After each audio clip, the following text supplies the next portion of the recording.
بسم اللہ الرحمن الرحیم نحمدہ ونصلی علی رسولہ الکریم اما بعد۔ آج آپ کے سامنے پہلے پارے کا خلاصہ پیش کرنا ہے۔ پہلا پارہ سورہ فاتحہ مکمل اور سورۃ البقرہ کے 16 رکوع پر مشتمل ہے۔ جب قرآن کریم کھولا جاتا ہے تو سب سے پہلے سورہ فاتحہ پر نظر پڑتی ہے، تو گویا سورہ فاتحہ قرآن کریم کو کھولنے والی ہے، اسی نسبت سے اسے سورہ فاتحہ کہتے ہیں۔ یہ سورۃ مبارکہ 7 آیات پر مشتمل ہے۔ مختصر ہونے کے باوجود یہ قرآن کریم کی بنیادی مقاصد اجمالی طور پر اس سورۃ مبارکہ میں ذکر ہے، اس لیے اس سورت کو ام القرآن کہا جاتا ہے اور اسے اساس القرآن بھی کہا جاتا ہے، یعنی قرآن کریم کی بنیاد۔ گویا یہ سورۃ مبارکہ تمام قرآن کریم کا خلاصہ ہے۔ قرآن کریم کی بنیادی مضامین 3 ہے۔ نمبر 1 توحید، نمبر 2 رسالت اور نمبر 3 آخرت۔ اس سورۃ مبارکہ میں ان تینوں کا ذکر موجود ہے۔ الحمدللہ رب العالمین الرحمن الرحیم میں توحید کا مضمون ہے، مالک یوم الدین میں قیامت کا ذکر ہے، اور اہدنا الصراط المستقیم صراط الذین انعمت علیہم میں نبوت اور رسالت کی طرف اشارہ ہے۔ اس سورۃ مبارکہ کا خلاصہ یہ ہے کہ اس میں اللہ کی حمد و ثنا ہے، اس میں ربوبیت کا، رحمت کا اور اللہ کی مالکیت کا ذکر ہے۔ خیر کی توفیق بھی اللہ ہی کے ذریعے سے حاصل ہوتی ہے، ہدایت بھی اللہ ہی دیتا ہے، اور بندوں کو صرف اس اللہ ہی کی طرف متوجہ ہونا چاہیے، وہی عبادت کے لائق ہے اور اسی سے مدد طلب کرنی چاہیے۔ ایاک نعبد و ایاک نستعین، عبادت بھی اس اللہ کی، مدد بھی اللہ سے مانگنی چاہیے، اور ہدایت کی دعا کا بھی اس میں حکم دیا گیا ہے۔ اہدنا الصراط المستقیم صراط الذین انعمت علیہم، کہ اللہ ہمیں سیدھے راستے کی ہدایت فرما، ان لوگوں کے راستے پر چلا جن پر تو نے انعام کیا ہے، اور اے اللہ جن پر تیرا غضب ہوا ہے اور جو گمراہ ہوئے ہیں ان کے راستے سے ہماری حفاظت فرما۔ گویا سورہ فاتحہ قرآن کریم کے علوم کا ایک ایسا شفاف آئینہ ہے کہ اس میں 113 صورتوں کی جھلک ہم مختصر وقت میں دیکھ سکتے ہیں۔ یہ سورت تمام قرآن کریم کا خلاصہ ہے، اور اس کے بغیر کوئی رکعت مکمل اور قبول نہیں۔ شاید یہ جھلک بار بار دکھلانے کے لیے ہی ہر نماز کی ہر رکعت میں سورہ فاتحہ پڑھنے کا حکم دیا گیا ہے۔ اس کے بعد دوسری سورت بقرہ ہے، قرآن کریم کی سب سے طویل سورت ہے، جو 286 آیات اور 40 رکوعات پر مشتمل ہے۔ عربی زبان میں بقرہ گائے کو کہتے ہیں، چونکہ اس سورت مبارکہ میں بقرہ کا لفظ بھی آیا ہے اور گائے ذبح کرنے کا واقعہ بھی مذکور ہے، جو رکوع نمبر 8 میں ہے۔ اس مناسبت سے اسے سورہ بقرہ کہا جاتا ہے۔ بنی اسرائیل کے ایک مالدار شخص کو اس کے بھتیجے نے مال وراثت ہاتھ لینے کی غرض سے قتل کر دیا، اور پھر رات کی تاریکی میں لاش اٹھا کر کسی دوسرے کے دروازے پر ڈال دی اور اس پر قتل کا دعویٰ کر دیا۔ قریب تھا کہ مدعا اور مدعا علیہ کے خاندان ایک دوسرے پر ہتھیار اٹھاتے کہ اللہ تعالیٰ نے حضرت موسیٰ علیہ السلام کے ذریعے سے انہیں گائیں ذبح کرنے اور اس کے گوشت کا کچھ حصہ اس مقتول کے جسم کے ساتھ لگانے کا حکم دیا۔ ان اللہ یأمرکم ان تذبحوا بقرہ، ایسا کرنے سے مقتول زندہ ہو کر بیٹھ گیا اور اس نے اپنے قاتل کی نشاندہی کر دی۔ اتفاق سے انہی دنوں بنی اسرائیل کا ایک گروہ مرنے کے بعد کی زندگی کا انکار بھی کر رہا تھا۔ مقتول کے زندہ ہونے سے نہ صرف یہ کہ قاتل کی نشاندہی ہو گئی، بلکہ بعث بعد الموت پر ایک حجت بھی قائم ہو گئی، اور اس کے ساتھ ساتھ مصریوں کے ساتھ طویل عرصے تک رہنے کی وجہ سے بنی اسرائیل کے دل میں گائے کی جو عقیدت اور محبت رچ بس گئی تھی، گائے ذبح کرنے کا حکم دے کر اس کی تردید اور توہین بھی کر دی گئی۔ گویا گائے ذبح کرنے کے حکم میں 3 حکمتیں سامنے آئی۔ نمبر 1 قاتل کی نشاندہی ہو گئی، نمبر 2 عقیدہ بعث بعد الموت پر حجت، اور نمبر 3 گائے کی محبت اور عقیدت کی تردید۔ اس سورت مبارکہ کی ابتدا حروف مقطعات الف لام میم سے ہے، اور پھر اللہ تعالیٰ نے قرآن کریم کا ذکر فرمایا، ذالک الکتاب لا ریب فیہ، کہ یہ ایسی کتاب ہے اس میں کوئی شک نہیں، ہدی للمتقین، یہ متقین کے لیے ہدایت نامہ ہے، دستور حیات ہے، آب حیات ہے۔ اس کے بعد اللہ تبارک و تعالی نے انسان کی 3 قسموں کا ذکر کیا، نمبر 1 مؤمن، نمبر 2 کافر، اور نمبر 3 منافق۔ مؤمنوں کی 5 صفات اللہ نے ذکر فرمائی، الذین یؤمنون بالغیب ویقیمون الصلاة ومما رزقناہم ینفقون، جو غیب پر ایمان لاتے ہیں، نمبر 2 نماز قائم کرتے ہیں، نمبر 3 زکوٰۃ دیتے ہیں، نمبر 4 آسمانی کتابوں پر ایمان لاتے ہیں، اور نمبر 5 آخرت کی تصدیق کرتے ہیں، وبالآخرۃ ہم یوقنون۔ یہ ایمان والوں کی صفات ہے، اللہ ہم میں بھی پیدا فرمائے۔ اس کے بعد کافروں کا تذکرہ کیا، دوسرے قسم کے انسان، ان الذین کفروا سواء علیہم اانذرتہم ام لم تنذرہم لا یؤمنون، کہ وہ کافر چاہے آپ انہیں ڈرائے یا نہ ڈرائے وہ ایمان نہیں لائیں گے۔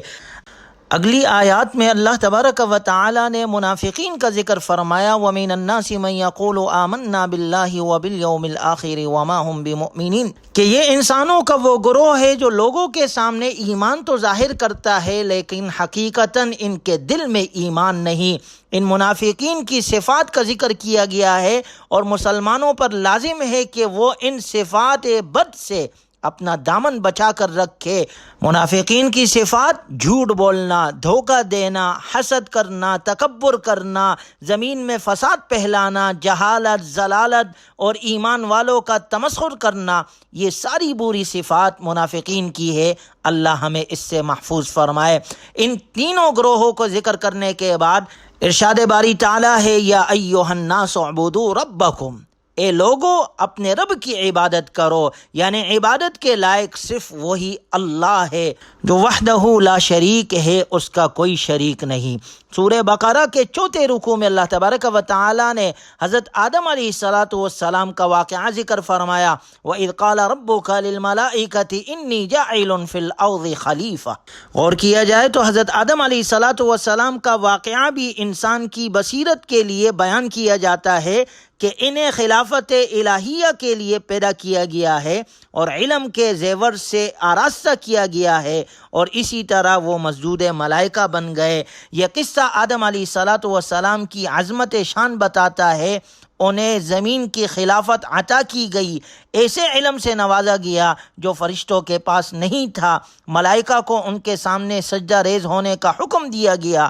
منصب خلافت پر فائز ہونے کی وجہ سے بنی آدم اس بات کے پابند ہے کہ وہ زمین پر اللہ کے حکموں کو نافذ کرے اور دنیا کا نظام ویسے ہی چلائے جیسے اللہ تعالی چاہتا ہے۔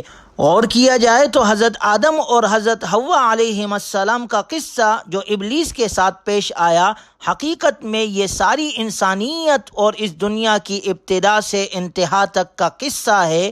یہ قصہ حق اور باطل، خیر اور شر کے درمیان دائمی کشمکش کی نشاندہی کرتا ہے۔ اگلی آیات، یا بنی اسرائیل اذکروا نعمتی التی انعمت علیکم واوفوا بعہدی اوف بعہدکم وایای فارہبون، یہ سورہ بقرہ کے 5ویں رکوع سے لے کے 15ویں رکوع کے اختتام تک تقریباً یہ پورے پارے میں اللہ تبارک و تعالی نے بنی اسرائیل کا ذکر فرمایا ہے۔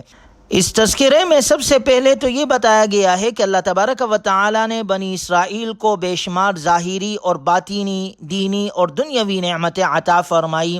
ان کے اندر کثرت سے انبیاء اکرام علیہم السلام پیدا فرمائے، انہیں دنیاوی خوشحالی عطا کی، عقیدہ توحید اور ایمان کی نعمت سے سرفراز فرمایا، فرعون کے مظالم سے نجات دی۔ انہوں نے حضرت موسیٰ علیہ السلام کی قیادت میں مصر سے ہجرت کی، اور فرعون نے ان کا تعاقب کیا تو سمندر میں ان کے لیے راستے بنا دیے، اور ان پر ظلم و ستم ڈھانے والا فرعون ان کی نظروں کے سامنے لشکر سمیت غرق کر دیا گیا۔ اسی طرح صحرائے سینا میں وہ بے سر و سامان کے عالم میں تھے کہ ان کے لیے من و سلوہ آسمان سے اتارا، سائے کے لیے ٹھنڈے بادلوں کا انتظام فرمایا، اور پینے کے لیے پانی کی تلاش ہوئی تو پتھر سے 12 چشمے جاری فرما دیے۔ وَظَلَّلْنَا عَلَيْهِمُ الْغَمَامَ وَأَنزَلْنَا عَلَيْهِمُ الْمَنَّ وَالسَّلْوَىٰ كُلُوا مِن طَيِّبَاتِ مَا رَزَقْنَاكُمْ۔ اللہ نے یہ ساری نعمتیں ذکر فرمائی کہ ان نعمتیں ملنے کے بعد تم اللہ کا شکر ادا کرو اور اللہ کے احکام احکامات کے مطابق زندگی گزارو، لیکن انہوں نے نعمتوں کا شکر ادا نہ کیا بلکہ بتدریج کفران نعمت کی بیماری میں مبتلا ہو گئے۔ چنانچہ انہوں نے حق کو چھپایا، خاتم النبیین صلی اللہ علیہ وسلم کی نبوت کا انکار کیا، بچھڑے کو معبود بنایا، وَيَقْتُلُونَ النَّبِيِّينَ بِغَيْرِ الْحَقِّ، اور انبیاء اکرام علیہم الصلاۃ کو ناحق قتل کیا، بار بار بدعہدی کے مرتکب ہوئے، ان کے دل سخت ہو گئے، انہوں نے کلام اللہ میں لفظی اور معنوی تحریف کی، شریعت کے بعض احکام پر وہ ایمان لائے اور بعض کا انکار کرتے رہے، اور وہ بغض اور حسد کی بیماری میں مبتلا ہو گئے۔ انہیں مادی زندگی سے مبالغے کی حد تک محبت تھی اور مقرب فرشتوں سے بیزاری کا اظہار کرتے تھے، جادو میں بے حد دلچسپی رکھتے تھے اور اس جادو کے ذریعے سے میاں بیوی میں جدائی کرتے تھے، معاشرے میں فساد کرتے تھے اور اللہ کے احکامات کی نافرمانی کرتے تھے۔ یہ تمام برائیاں ان کے اندر پائی جاتی تھی، لیکن اس کے باوجود جنت کے وہ واحد ٹھیکیدار ہونے کا دعویٰ کرتے تھے۔ وہ بڑے وثوق سے کہتے تھے کہ جنت میں صرف وہی جا سکتا ہے جو یہودی ہو، اور یہی دعویٰ نصارہ بھی کرتے تھے۔ وَقَالُوا لَن يَدْخُلَ الْجَنَّةَ إِلَّا مَنْ كَانَ هُودًا أَوْ نَصَارَىٰ، کہ جنت میں یہودی اور نصارہ کے علاوہ کوئی داخل نہیں ہو سکتا۔ اللہ نے فرمایا قُلْ هَاتُوا بُرْهَانَكُمْ إِن كُنتُمْ صَادِقِينَ، اگر تم سچے ہو اس بات پر تو دلیل پیش کر کے دکھاؤ۔ اس کے ساتھ ساتھ دونوں یہ بھی دعویٰ کرتے تھے کہ ہم ہی حق پر ہے اور ہمارے مخالف فرقے کے پاس کوئی دلیل نہیں ہے۔ چنانچہ یہود پر انعامات اور ان کے کفران نعمت اور ان کے جرائم کی تفصیل کے ذکر کرنے کے بعد پہلے پارے کے اختتام میں اللہ تبارک و تعالی نے حضرت ابراہیم علیہ السلام کی عظمت کو ذکر کیا، جن کی عظمت و شان کو یہود اور نصارہ دونوں تسلیم کرتے تھے اور فخریہ طور پر ان کی طرف اپنی نسبت کرتے تھے۔ اگر وہ اپنے دعوے میں سچے ہوتے تو ہمارے نبی صلی اللہ علیہ وسلم کی اتباع ضرور کرتے، کیونکہ آپ علیہ السلام حضرت ابراہیم علیہ السلام کی دعاؤں ہی کا ثمرہ تھے۔ یہاں پر یہ بھی بتایا گیا ہے کہ اللہ تعالیٰ نے حضرت ابراہیم علیہ السلام کو مختلف آزمائشوں میں ڈالا، لیکن وہ ہر آزمائش میں کامیاب ہو کر نکلے۔ وَإِذِ ابْتَلَىٰ إِبْرَاهِيمَ رَبُّهُ بِكَلِمَاتٍ فَأَتَمَّهُنَّ، ان پر مختلف آزمائشیں آئی، والد کی بت پرستی سے بیزاری کا معاملہ ہو، یا قوم سے ٹکراؤ کا، یا پھر نمرود سے بحث و مباحثے کا مرحلہ ہو، یا آگ میں ڈالے جانے کا، اور پھر وطن سے ہجرت کا حکم، اور پھر اس کے بعد بیوی اور بچے یعنی حضرت ہاجرہ اور اسماعیل علیہ السلام کو واد غیر ذی زرع مکۃ المکرمہ میں چھوڑنے کا حکم ہو، یا لخت جگر کو اپنے ہاتھوں سے ذبح کرنے کا حکم ہو۔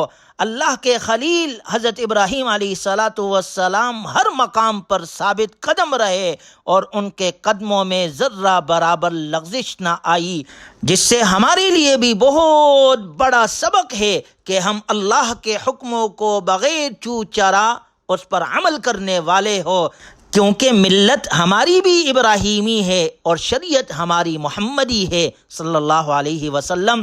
اور پھر اللہ تعالیٰ نے حضرت ابراہیم علیہ السلام کے دعاؤں کا ذکر فرمایا، وَإِذْ قَالَ إِبْرَاهِيمُ رَبِّ اجْعَلْ هَٰذَا الْبَلَدَ آمِنًا، اے اللہ اس مکۃ المکرمہ کو امن کا شہر بنا، وَارْزُقْ أَهْلَهُ مِنَ الثَّمَرَاتِ، وہاں کے رہنے والوں کو پلوں کا رزق میسر فرما، اور وَابْعَثْ فِيهِمْ رَسُولًا، اور اے اللہ ان میں ایک رسول مبعوث فرما۔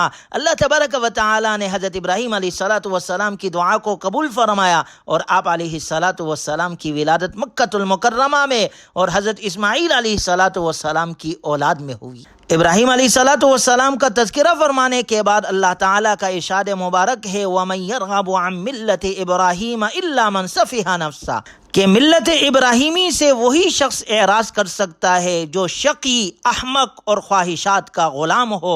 یہود و نصارہ واقعی ایسے ہی تھے، وہ ابراہیم علیہ السلام کی طرف اپنی نسبت تو کرتے تھے مگر ان کا زعم باطل یہ تھا کہ نجات حنفیت کی اتباع میں نہیں ہے بلکہ یہودیت اور نصرانیت کی اتباع میں ہے۔